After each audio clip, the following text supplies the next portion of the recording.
2 বছর পর্যন্ত বয়স হলে বাচ্চাকে দুধ পান করালে অপর কোন মহিলা দুধ মা বলে গণ্য হয়। এইটা একটি বাচ্চা, এর বয়স আজকে 2 বছর পূর্ণ হবে। বেলা ডুবলেই 2 বছর পূর্ণ হয়ে যাবে। বেলা ডুবার আগ পর্যন্ত 2 বছর পূর্ণ হয় নেই।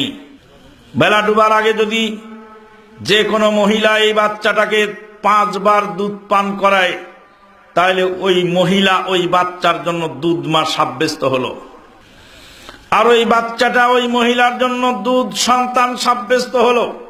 ওই মহিলার যত আত্মীয় আছে সবাই ওই বাচ্চার আত্মীয় বলে সাব্যস্ত হয়ে গেল। কিয়ামত পর্যন্ত ওই মহিলার মেয়েকে ওই ছেলে বিয়ে করতে পারবে না যদি কিয়ামত পর্যন্ত হায়াত পায়। কেন? দুধ মা সাব্যস্ত হয়ে গেছে। দুধ মায়ের সন্তান হলো দুধ বোন বা দুধ ভাই। বেলা ডুবে যাওয়ার সাথে সাথে 2 বছর বাচ্চার বয়স পূর্ণ হয়ে গেছে।